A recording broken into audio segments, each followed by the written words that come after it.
Canal Filosofia Fácil para Enem, uma série de aulas e conteúdos de filosofia para o ensino médio.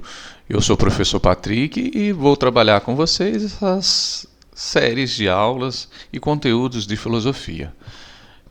Nós estamos aqui na aula 12 e o tema de hoje é ética feminista ou feminismo e é voltado para o segundo ano do ensino médio. Então vamos dar uma olhadinha o que é essa ética feminista.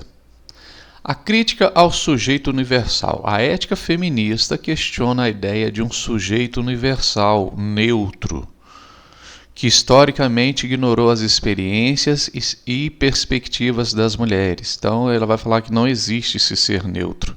Todo mundo tem um lado, todo mundo assume um lado, né? Que ignorou as experiências das mulheres. Ela denuncia que as teorias clássicas foram construídas sobre uma ótica masculina, priorizando a autonomia isolada em detrimento dos vínculos. Então, a teoria da ética feminista, ela denuncia essas teorias clássicas que tudo é um olhar do homem, que prioriza essa autonomia do homem, em detrimento inclusive da mulher. O objetivo é reconstruir a filosofia moral, incluindo as vozes e as realidades das mulheres. A filosofia moral, né, no sentido da representação da mulher. Entendeu? Então aqui a gente vê um grupo aqui, né, de protesto, pelo jeito, né, de mulheres. Então o objetivo, né, dessa ética é essa reconstrução de uma moral na qual se escuta, onde a mulher tem voz.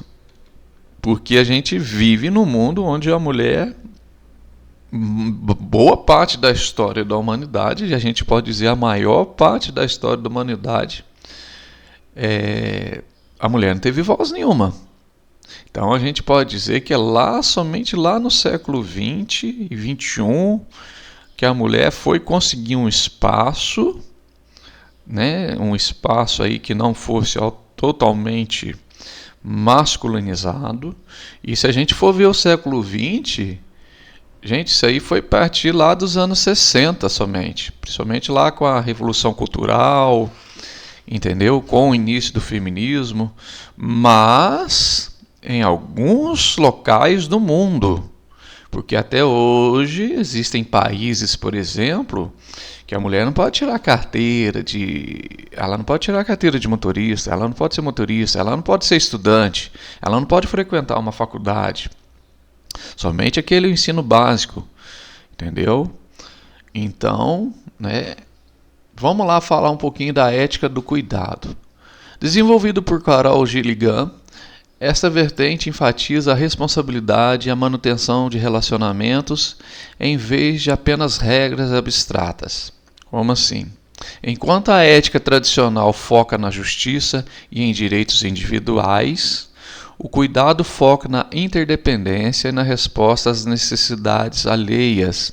Um depende do outro, o homem depende da mulher, a mulher depende do homem, mas é uma interdependência.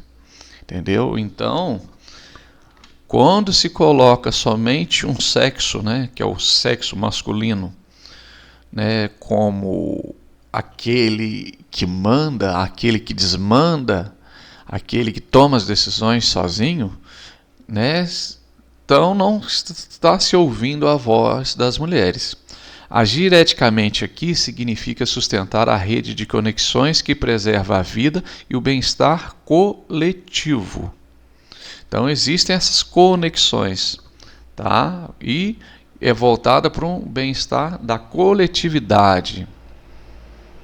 É voltada para o bem-estar social, uma questão também de justiça. O valor da interdependência. Diferente da ênfase liberal na independência absoluta, a ética feminista reconhece que todos os seres humanos são inerentemente vulneráveis e dependentes. Então a ética feminista, ela vê, ó, todos nós que somos seres humanos, nós somos vulneráveis, nós somos dependentes. A moralidade, portanto, ela deve estruturar-se em torno do apoio mútuo e das obrigações que surgem de nossas relações afetivas e sociais. Ser ético é reconhecer que nossa autonomia só floresce dentro de contextos de cuidado e cooperação constante. Então, um dos pilares aí que a gente está vendo é essa dependência, essa cooperação, essa interdependência. Nós seres humanos precisamos um do outro, nós precisamos pensar no bem coletivo. Entendeu? Então, uma das bases do feminismo é isso, né? Remar todo mundo junto, né? No mesmo objetivo, sejam homens ou mulheres. O pessoal é político. Este princípio sustenta que as relações na esfera privada, como a divisão do trabalho doméstico, possuem dimensões éticas e políticas profundas. Então, por exemplo, o homem que não lava a roupa, o homem que não lava as panelas, os pratos, as colheres, né, que ele não faz um serviço doméstico. Isso aí já é uma estrutura social, uma estrutura cultural, política inclusive, né, da qual se acomodou, né, que é o papel da mulher fazer o serviço doméstico e é papel do homem não fazer esse serviço doméstico.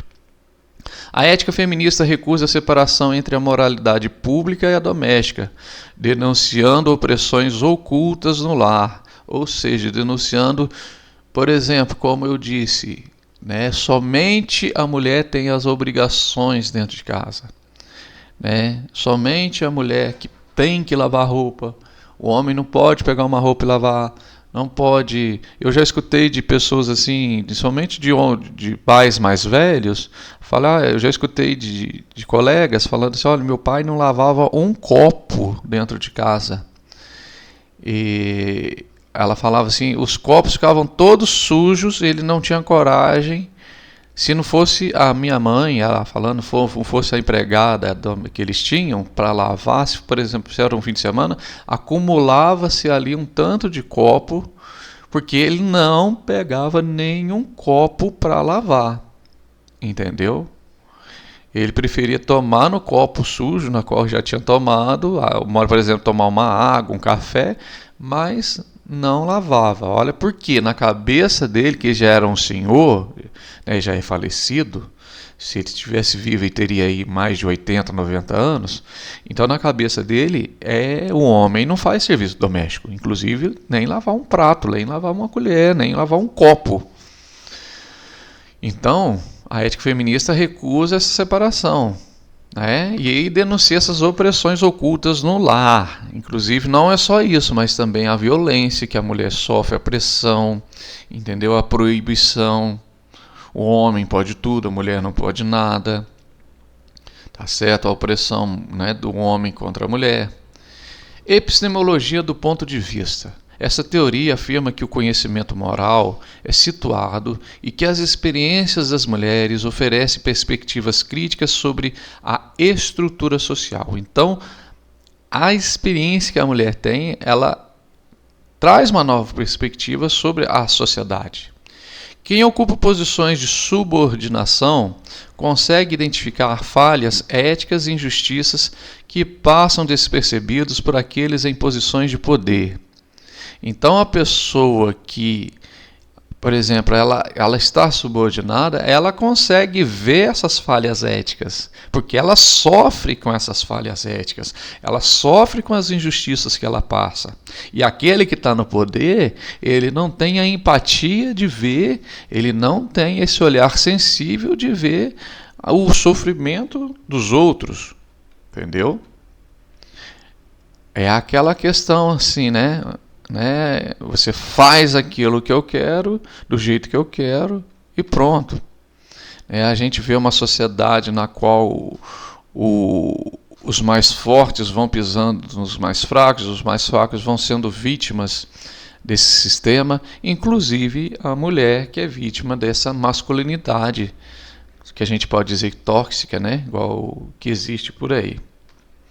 Ética feminista interseccional. Exige que a ética considere como gênero, raça e classe que se cruzam. Não existe uma experiência única de mulher, e a moralidade deve combater as múltiplas camadas de exclusão que afetam diferentes grupos. Então, por exemplo, existem várias mulheres e existem várias experiências de mulheres. E não é, por exemplo, uma mulher do lar, não é uma mulher, por exemplo, cristã, ou budista, ou judia, ou uma mulher ateia, ou uma mulher espírita, ou uma mulher, seja ela política, seja ela militar, seja ela o que for.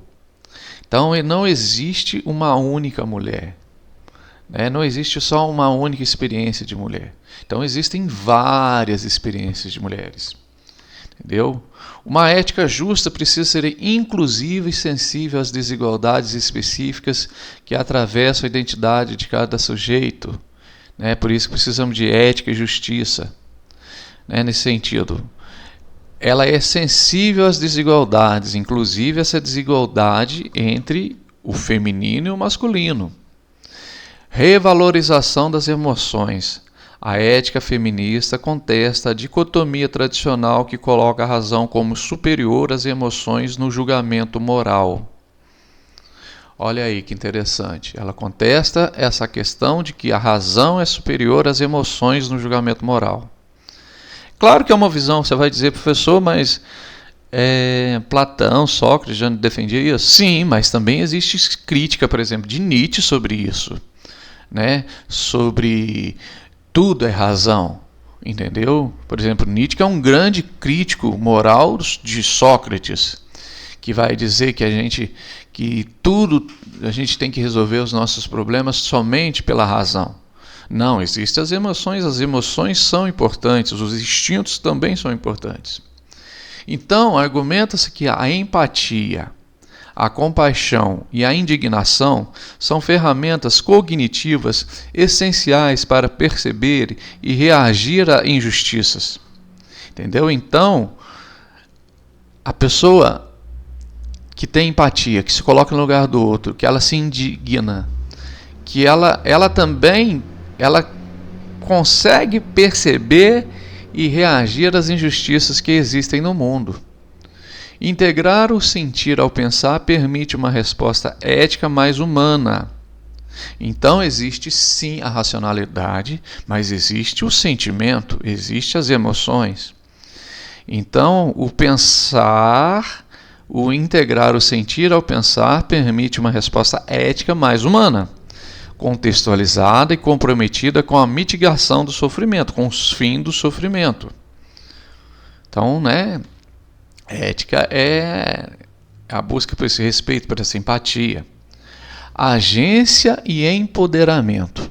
A moralidade feminista busca não apenas analisar a opressão, mas promover a agência e a autonomia das mulheres sobre suas próprias vidas. Então, a mulher, segundo o feminismo, segundo essa moralidade feminista, a mulher ela tem que ter autonomia sobre sua vida. Porque o homem tem essa autonomia. E por que a mulher não pode ter essa autonomia?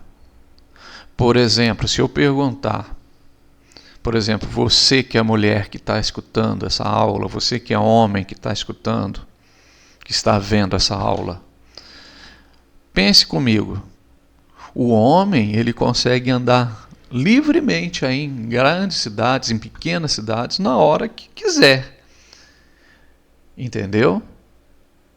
Eu sou casado, eu tenho irmãs, eu tenho mãe, eu tenho colegas, eu trabalho com várias mulheres porque eu trabalho na educação, mas eu tenho certeza, eu como homem, se eu quiser sair aqui de casa meia-noite, 2 horas da manhã, eu vou andar tranquilamente aqui na minha cidade, que é uma cidade pequena também, no interior de Minas Gerais.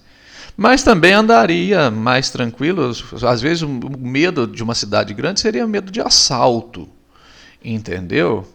Medo de alguém roubar. Mas a mulher não. A mulher ela não consegue. Ela vai ter medo de andar, inclusive numa cidade pequena, numa cidade de porte médio, numa cidade grande. Além do medo, porque a mulher, além do medo de ser assaltada, ela tem o medo de ser é, de ser abusada, tanto sexualmente como assédio. Né? A mulher tem esse medo, além de sofrer esse abuso, de apanhar, de sofrer um assassinato, entendeu? Porque são coisas, sofrer um sequestro, porque são coisas que infelizmente a gente vê na sociedade. A mulher não tem paz para andar, por exemplo, pelas ruas, porque sempre ela tem medo do homem, da figura do homem, porque ela pensa que aquele homem pode ser um abusador, pode ser alguém que esteja ali com má intenção com ela, entendeu?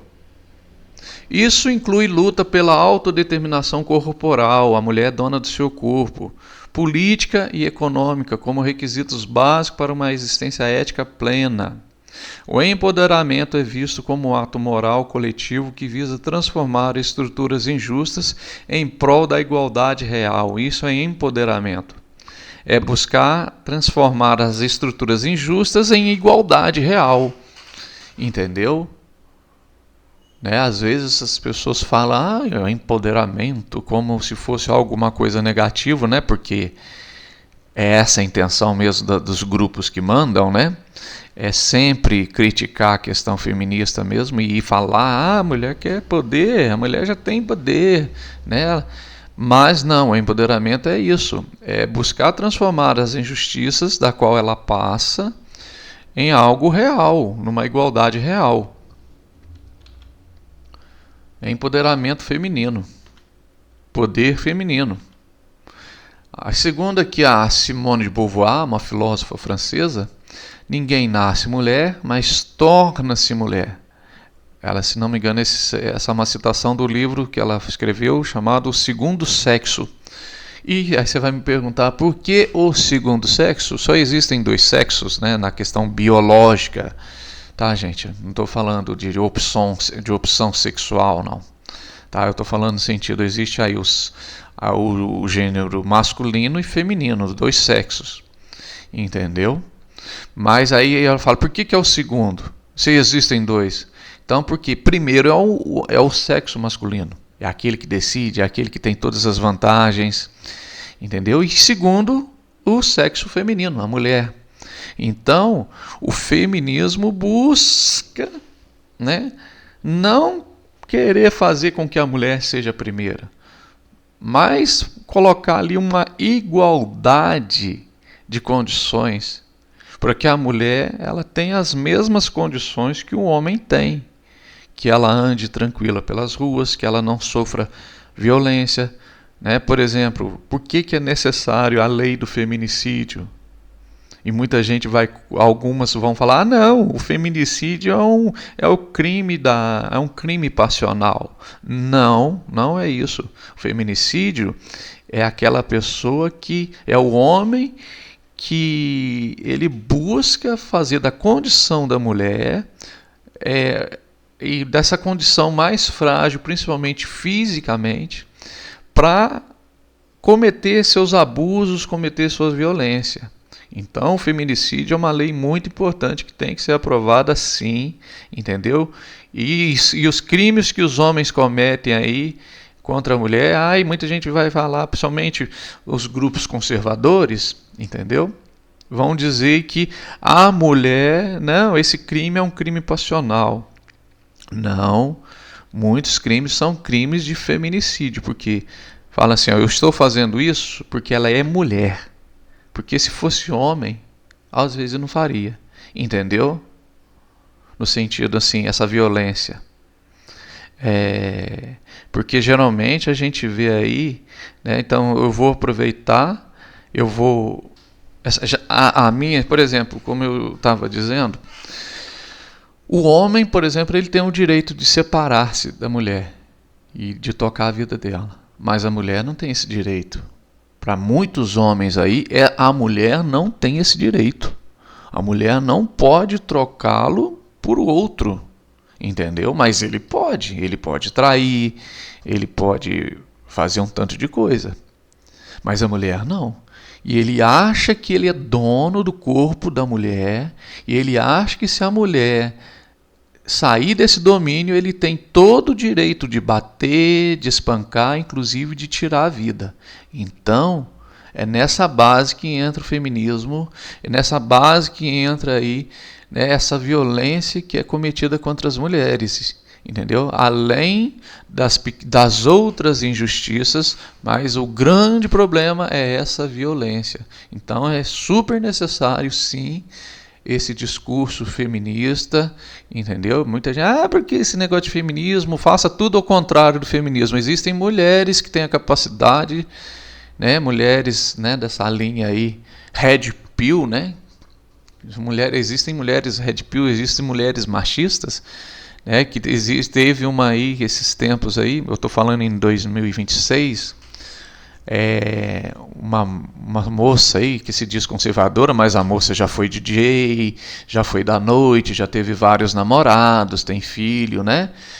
É mãe solo, e ela diz que ela é contra o voto feminino. Ela fala assim: as mulheres têm que fazer tudo o contrário que o feminismo prega. Então, na visão dessa mulher, a mulher tem que ficar dentro de casa, não pode estudar, não pode fazer faculdade, não pode se candidatar a cargo político nenhum, porque tem um tanto de mulher que se diz conservadora, mas está ali, né? Aproveitando o cargo de vereadora, de deputada, senadora, entendeu? De governadora, de estado, né? E se dizem conservadoras. Então, mas se você for nessa linha aí, né, vai ser igual aquele conto de Aya. Né? Tem uma moça lá que ela é a mandatária, é uma das que busca essa revolução, né? Essa falsa revolução tradicionalista, né? Conservadora, que aquele grupo lá de Aya toma, né? Então chega um momento que ela vai dar as suas opiniões, mas ela não é escutada, inclusive ela é debochada, e olha que ela é uma das pessoas que liderou aquela revolução. Então ela é deixada de lado pela simples condição de ser mulher. Então, é nesse sentido que eu falo que a questão do feminismo é muito importante para a sociedade rever seus conceitos. Entendeu? E é isso. E qualquer dúvida, estamos sempre aí. Um grande abraço e até a próxima.